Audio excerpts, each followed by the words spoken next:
Chapter 7, the Segregation Hat. I'm kidding, it's his sorting hat. Chapter 7, the Destiny Hat. Chapter 7, the Click Hat. Chapter 7, the Prejudice Hat. Chapter 7, the Postilion Hat. Chapter 7, the Regina George Hat. Chapter 7, the Hard Hat. One more. One. Chapter 7, the Divisive Class Hat. Chapter 7, the Sorting Hat. The door swung open at once. A tall black-haired witch in emerald green robes stood there. She had a very stern face, and Harry's first thought was that this was not someone to cross. "First year's Professor McGonagall," said Hagrid. "Thank you, Hagrid. I will take them from here." She pulled the door wide.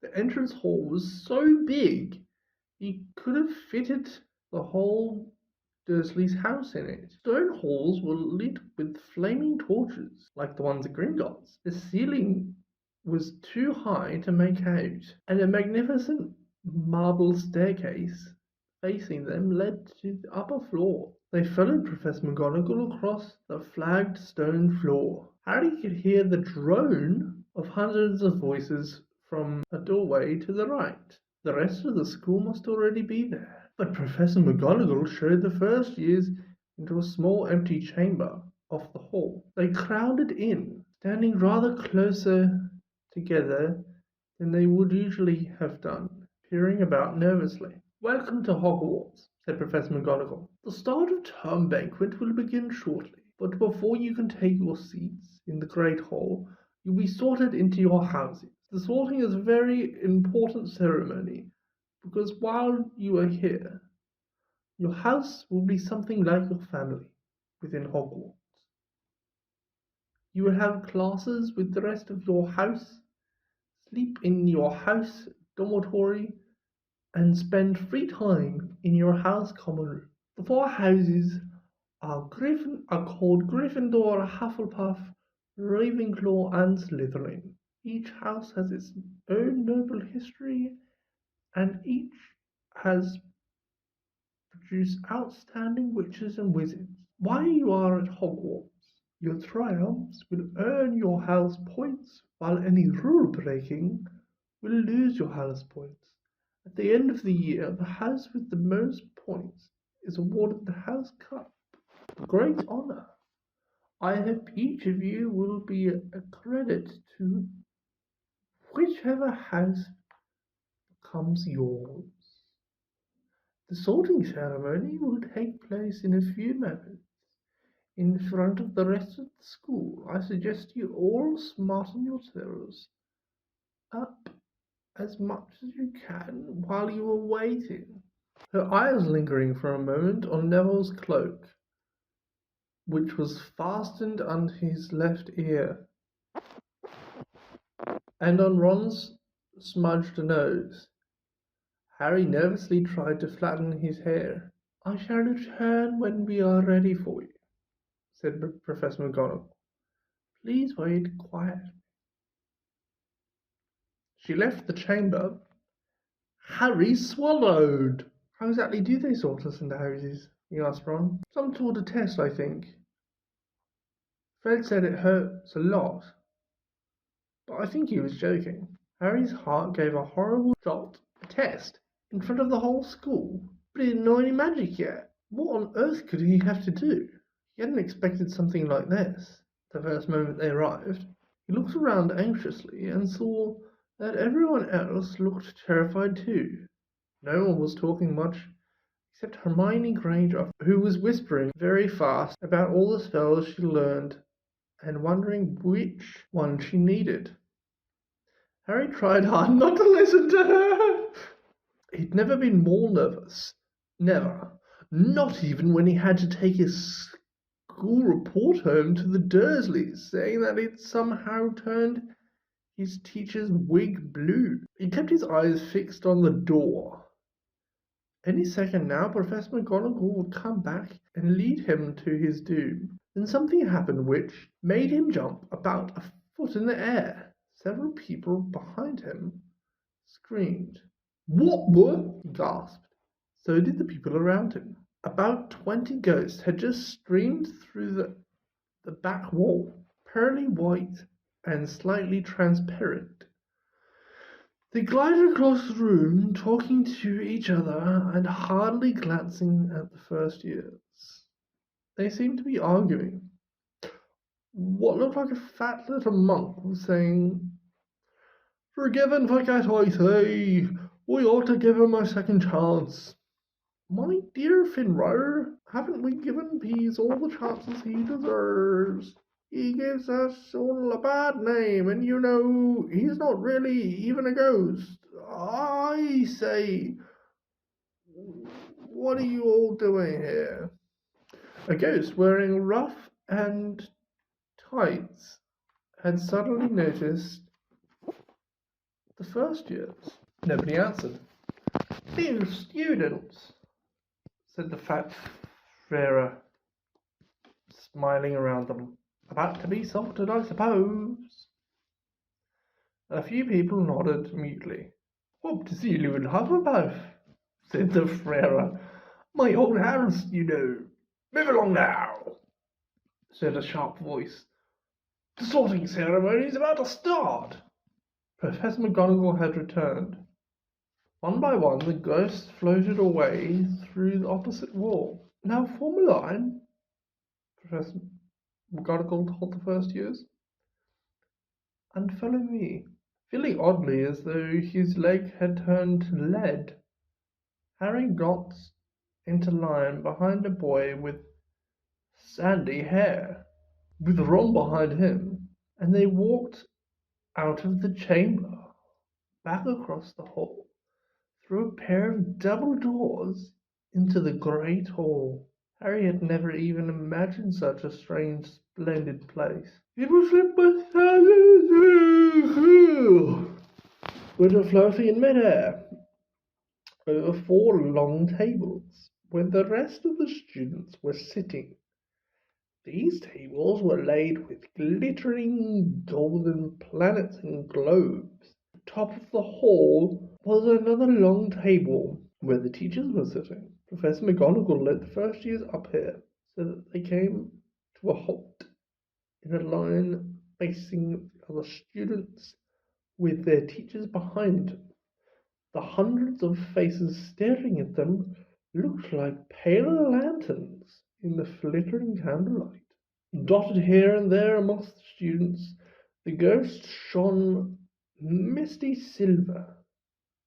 Mainly to avoid all the staring eyes, Harry looked upwards and saw a velvety black ceiling, dotted with stars. He heard Hermione whisper, "It's bewitched to look like the sky outside. I read about it in Hogwarts history. It was hard to believe there was a ceiling there at all, and that the great hall did something." Harry quickly looked down again, and Professor McGonagall silently placed a 4-legged stool in front of the first years. On top of the stool, she put a pointed wizard's hat. The hat sat patched and frayed and extremely dirty. Aunt Petunia wouldn't have let it in the house. Maybe they had to try get a rabbit out of it. I thought, why? That seemed the sort of thing. Noticing that everyone in the hall was now staring at the hat, he stared at it too. For a few seconds there was complete silence. Then the hat twitched. A rip near the brim, wide like a mouth, and the hat began to sing. "Oh, you may not think I'm pretty, but don't judge on what you see. I'll eat myself if you can find a smarter hat than me. You can keep your brows black." Your top hat's sleek and tall, for I'm the Hogwarts sorting hat, and I can cap them all. There's nothing hidden in your head the sorting hat can't see. So try me on, and I will tell you where you ought to be. You might belong in Gryffindor, well, where dwell the brave at heart. Their daring, nerve, and chivalry set Gryffindors apart. You might belong in Hufflepuff. They are just and loyal. Those patient Hufflepuffs are true and unafraid of toil. Or yet in wise old Ravenclaw, if you're a ready mind, where those of wit and learning will always find their kind. Or perhaps in Slytherin you'll make your real friends. Those cunning folk use any means to achieve their ends. So put me on, don't be afraid, and don't get in a flap. You're in safe hands. Though I have none, for I'm a thinking cap. The whole hall burst into applause as the hat finished its song. It bowed to each of the 4 tables, and then became quiet still again. So we're just gonna try the hat, Ron whispered to Harry. Gilfred? He was going on about wrestling a troll. Harry smiled weakly. Yes, trying on the hat was a lot better than having to do a spell. But he did wish they could have tried it on without everyone watching. The hat seemed to be asking a rather lot. Harry didn't feel brave or quick-witted or any of it at that moment. If only the hat had mentioned a house for people who felt a bit queasy, that would have been the one for him. Professor McGonagall now stepped forward, holding a roll of parchment. When I call your name, you'll put on the hat and sit on the stool to be sorted, she said. Abbot Hannah, a pink-faced girl with blonde pigtails, stumbled out of line, put on the hat, which fell right down over her ears, and sat down. A moment's pause. Hufflepuff! Shouted the hat. The table on the right cheered and clapped as Hannah went to sit down at the Hufflepuff table. Harry saw the ghost of the fat Freight waving merrily at her. Bo Susan! Hufflepuff! Shouted the hat again. Susan scuttled off to sit next to Hannah. Boat Terry! Ravenclaw! The second table from the far left clapped this time. Several Ravenclaws stood up to shake hands with Terry as he joined them. Brocklehurst Mandy went to Ravenclaw too, but Brown Lavender became the first new Gryffindor, and the table on the far left exploded with cheers. Harry could see Ron's twin brothers catcalling. Bulstrode Millicent then became a Slytherin. Perhaps it was Harry's imagination. After all, he'd heard about Slytherin, but he thought they looked an unpleasant lot. He was starting to feel definitely sick now. He remembered being picked for teams during sports lessons at his old school. He'd always been last to be chosen.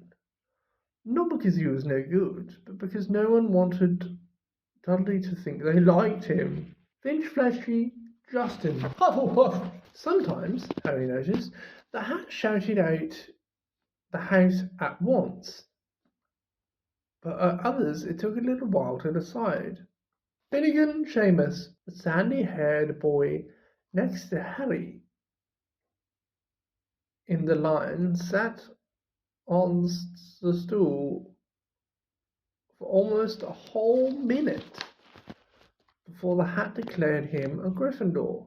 Granger, Hermione almost ran to the stool and jammed the hat eagerly on her head. Gryffindor! Shouted the hat. Ron groaned. A horrible thought struck Harry, as horrible thoughts always do when you're very nervous. What if he wasn't chosen at all?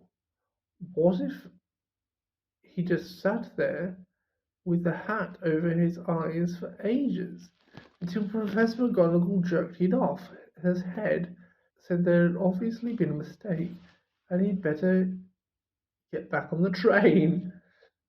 When Neville Longbottom, the boy who kept losing his toe, was called, he fell over on his way to the store. The hat took a long time to decide with Neville, and it finally shouted, Gryffindor!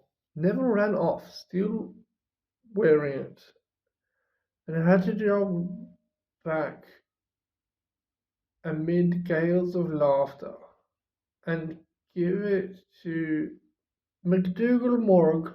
Malfoy swaggered forward when his name was called and got his wish at once. The hat had barely touched his head when it screamed, Slytherin! Malfoy went to join his friends Crabbe and Goyle, looking pleased with himself. There weren't many people left now. Moon, Newt, Parkinson, and a pair of twin girls, Patil and Patil. Patil, then Perks, Sally Ann, and then at last, Potter Harry. As Harry stepped forward, whispers suddenly broke out like little kissing fires over the hall. Potter, she said. Harry Potter. The last thing Harry saw before the hat had dropped over his eyes was a hall full of people craning to get a good look at him. Next second, he was looking at the black inside of the hat.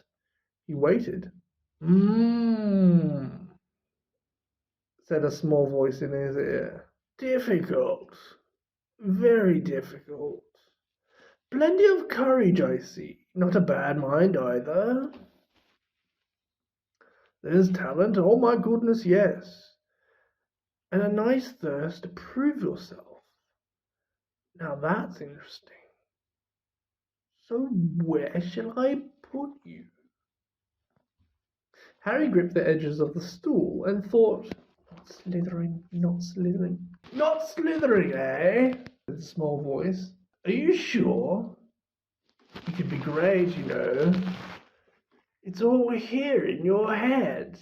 And Slytherin will help you on the way to greatness. No doubt about that, no. What if you're not sure? Better be Gryffindor! Harry heard the hat shout the last word to the whole hall. He took off the hat and walked shaggily towards the Gryffindor table. He was so relieved to have been chosen and not put in Slytherin. He hardly noticed that he was getting the loudest cheer yet. Percy, the prefect, got up and shook his hand vigorously, while the Weasley twins yelled, We got Potter! We got Potter! Harry sat down opposite the ghost in the rough he'd seen earlier. Ghost patted his arm, giving Harry the sudden horrible feeling he'd just plunged into a bucket of ice-cold water. He could see the high table properly now. At the end nearest him sat Hagrid, who caught his eye and gave him a thumbs up. Harry grinned back, and there in the centre of the high table, in the large golden chair, sat Albus Dumbledore. Harry recognized him at once from the card he'd got out of the Chocolate Frog on the train. Dumbledore's silver hair was the only thing in the whole hall that shone as bright as the ghost. Harry spotted Professor Quirrell too, the nervous young man from the leaky cauldron. He was looking very peculiar in a large purple turban. And now there were only 3 people left to be sorted. Turpin, Lisa. I came in Ravenclaw, and then it was Ron's turn. He was pale and green by now. Harry crossed his fingers under the table, and a second later the hat shouted, "Gryffindor!" Harry clapped loudly with the rest as Ron collapsed into the chair next to him. "Well done, Ron. Excellent," said Percy Weasley pompously across Harry as Zambini blazed. Professor McGonagall rolled up her scroll and took the sorting hat away. Harry looked down at his empty gold plate. He had only just realized how hungry he was. Pumpkin pasties seemed ages ago. Dumbledore had got to his feet. He was beaming at the students, his arms opened wide, as if nothing could have pleased him more than to see them all there. Welcome to a new year at Hogwarts. Before we begin our banquet, I would like to say a few words. And here they are. Nitwits, Blubber, Oddment, Tweak. Thank you. He sat back down. Everyone clapped and cheered. Harry didn't know whether to laugh or not. Is he a bit mad? He asked Percy uncertainly. Mad? Said Percy airily. He's a genius. Best wizard in the world. But he is a bit mad, yes. Potatoes, Harry? Harry's mouth fell open. The dishes in front of them were now piled with food. He had never seen so many things he liked to eat on one table. Roast beef, roast chicken, pork chops, and lamb chops, sausages, bacon and steak, boiled potatoes, roast potatoes, chips, Yorkshire pudding, peas, carrots, gravy, ketchup, and, for some strange reason, mint humbugs. The Dursleys had never exactly starved Harry, but he'd never been allowed to eat as much as he liked. Dudley had always taken anything that Harry really wanted, even if it made him sick. Harry piled a plate with a bit of everything except the humbugs and began to eat. It was all delicious. That does look good, said the ghost in the ruff sadly, watching Harry cut up his steak. Can't you? I haven't eaten nearly 500 years, said the ghost. I don't need to, of course, but one does miss it. I don't think I've introduced myself. Sir Nicholas D. Mimsy Torrington, at your service, resident ghost of Gryffindor Tower. I know who you are, said Ron subtly. My brothers told me about you. You're Nearly Headless Nick. I would prefer you to call me Sir Nicholas de Mimsy. The ghost began stiffly, but sandy-haired Seamus Finnegan interrupted. Nearly headless? How can you be nearly headless? Sir Nicholas looked extremely miffed, as if the little chat wasn't going at all the way he wanted. Like this, he said irritably. He seized his left ear and pulled. His whole head swung off his neck, fell on his shoulder as if it was on a hinge. Someone had obviously tried to behead him, but had not done it properly. Looking pleased at the stunned looks on their faces, Nearly Headless Nick flipped his head back on his neck, coughed, and said, So, new Gryffindors. I hope you're going to help us win the house championship this year. Gryffindors have never gone so long without a win. Slytherin got the cup 6 years in a row. The bloody Baron's becoming almost unbearable. He's the Slytherin ghost. Harry looked over at the Slytherin table and saw a horrible ghost sitting there with the blank, staring eyes, a gaunt face, and robes stained with silver blood. He was right next to Malfoy, who Harry was pleased to see didn't look too pleased with the seating arrangements. "How do you get covered in blood?" asked Seamus with a great interest. "I've never asked," said nearly headless Nick, delicately. When everyone had eaten as much as they could, the remains of the food faded from the plates, leaving them sparkly clean as before. A moment later, the pudding appeared, blocks of ice cream in every flavour you could think of: apple pies, treacle tarts, chocolate eclairs, and jam donuts, trifle, strawberries, jelly, rice pudding. Harry helped himself to a treacle tart. The talk turned to their families. "I'm half and half. My dad's a muggle. Mum didn't tell him she was a witch till they were married. Bit of a nasty shock for him." The others laughed.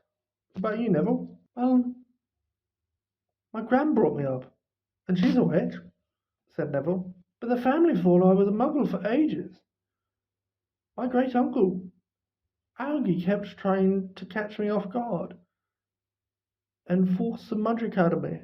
He pushed me off the end of the Blackpool Pier once, and I nearly drowned. But nothing happened until I was 8. Great uncle Algie came round for tea, and he was hanging me out of an upstairs window by the ankles. When my great aunt Enid offered him a meringue, he accidentally let go, but I bounced all the way down the garden into the road. They were all really pleased. Grandma's crying she was so happy, and you should have seen their faces when I got in here. They thought I might not be magic enough to come, you see. Great Uncle Algie was so pleased he bought me my toad." On Harry's other side, Percy Weasley and Hermione were talking about lessons. "I hope they start straight away. There's so much to learn. I'm particularly interested in Transfiguration. Turning something into something else. Of course, it's supposed to be very difficult. You'll be starting small, just matches into needles and that sort of thing." Harry was starting to feel warm and sleepy. Looked up at the high table again. Hagrid was drinking deeply from his goblet. Professor McGonagall was talking to Professor Dumbledore. Professor Quirrell, in his absurd turban, was talking to a teacher with greasy black hair, a hooked nose, and slow skin. It happened very suddenly. The hooked-nosed teacher looked past Quirrell's turban, straight into Harry's eyes, and a sharp, hot pain shot across the scar on Harry's forehead. "Ouch!" Harry clapped a hand to his head. "What is it?" Nothing." The pain had gone as quickly as it had come. Harder to shake off was the feeling Harry had got from the teacher's look, a feeling that he didn't like Harry at all. "Who's that teacher talking to Professor Quirrell?" he asked Percy. "Oh, you know Quirrell already. No wonder he's looking so nervous. Ask Professor Snape. He teaches potions. But he doesn't want to. Everyone knows he's after Quirrell's job. Knows an awful lot about the dark arts, Snape." Harry watched Snape for a while, but Snape didn't look at him again. At last, the puddings too disappeared, and Professor Dumbledore got to his feet Again, the hall fell silent. Just a few more words now. We are all fed and watered. I've just a few start of term notices to give you. First year should note that the forest in the grounds is forbidden to all pupils, and a few of our older students would do well to remember that as well. Dumbledore's twinkling eyes flashed in the direction of the Weasley twins. I have also been asked by Mr. Filch, the caretaker, to remind you all that no magic should be used between classes in the corridors. Quidditch trials will be held on the second week of term. Anyone interested in playing for the house teams should contact Madam Hooch. And finally, I must tell you that this year, the third floor corridor on the right-hand side is out of bounds to anyone who does not wish to die a very painful death. Harry laughed, but he was one of a few who did. He's not serious, he muttered to Percy. Must be, said Percy, frowning at Dumbledore. It's odd, because he usually gives us a reason why we're not allowed to go somewhere. The forest is full of dangerous beasts, everyone knows that. I do think he might have told us prefects at least. And now before we go to bed, let us all sing the school song, cried Dumbledore. Harry noticed that the other teachers' smiles had become rather fixed. Dumbledore gave his wand a little flick, as if he was trying to get a fly off the end, and a long which rose high above the tables and twisted itself, snake-like, into words. Everyone pick their favourite tune, said Dumbledore, and off we go. And the school bellowed. Hogwarts, teach us something, please. Whether we be old and bold or young with scabby knees, our heads could do with filling with some interesting stuff. For now they're bare and full of air, flies and bits of flow. Teach us something worth knowing. Teach us something worth knowing. What we forgot. Bring back what just do your best. Just do your best and learn until our brains all rot. Everyone finished the song at different times. At last, only the Weasley twins were left singing along to a very slow funeral march. Dumbledore conducted their last few lines with his wand, and when they had finished, he was one of those who clapped loudest. Ah, music, he said, wiping his eyes. A magic beyond all we do here. And now bedtime. Off you trot. The Gryffindor first years followed Percy through the chattering crowds the staircase. Harry's legs were like lead again, but only because he was so tired and full of food. He was too sleepy to even be surprised. As they passed, or that twice Percy led them through doorways hidden behind sliding panels and hanging tapestries. They climbed more staircases, yawning and dragging their feet. Further they had to go when they came to a sudden halt. A bundle of walking sticks was floating in mid-air ahead of them as Percy took a step towards them. They started throwing themselves at him. Peeves, Percy whispered to the first years. A poltergeist. He raised his voice. Peeves, show yourself. A loud, rude sound, like the air being let out of balloons. Do you want me to go to the Bloody Baron? There was a pop, and a little man with wicked dark eyes and a wide mouth appeared, floating cross-legged in the air, clutching the walking sticks.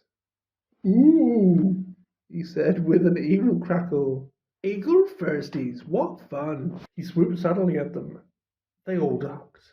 Go away, Peeves, or the Baron will hear about this. I mean it, barked Percy. Peeves stuck out his tongue and vanished, dropping the walking sticks on Neville's head. Armour as he passed. You want to watch out for Peeves, said Percy as they set off again. The Bloody Baron's the only one who can control him. He won't even listen to us prefects. Here we are. At the very end of the corridor hung a portrait of a very fat woman in a pink silk dress. Password? Caput Draconis, said Percy, and the portrait swung forward to reveal a round hole in the wall. They all scrambled through it. Neville needed a leg up, and found themselves in the Gryffindor common room, a cosy round room full of squatty armchairs to their dormitory, and the boys through another. At the top of the spiral staircase, they were obviously in one of the towers. They found their beds. At last, 5 four-posters hung with deep red velvet curtains. Their trunks had already been brought up. Too tired to talk much, they pulled on their pajamas and fell into bed. Great food, isn't it? Ron muttered to Harry through the hangings. Get off, Scabbers. It's chewing my sheets. Harry was going to ask Ron if it had any of the trickle tart, but he fell asleep almost at once. Perhaps Harry had eaten a bit too much, because he had a very strange dream. He was wearing Professor Quirrell's turban, which kept talking to him, telling him he must transfer to Slytherin at once, because it was his destiny. Harry thought the turban he didn't want to be in Slytherin. It got heavier and heavier. He tried to pull it off, but it tightened painfully. There was Malfoy laughing at him, and he struggled with it. Then Malfoy turned into the hooked-nosed teacher Snape, whose laugh became high and cold. There was a burst of green light, and Harry woke, sweating and shaking. He rolled over and fell asleep again. And when he woke the next day, he didn't remember the dream at all. Then why tell me about it?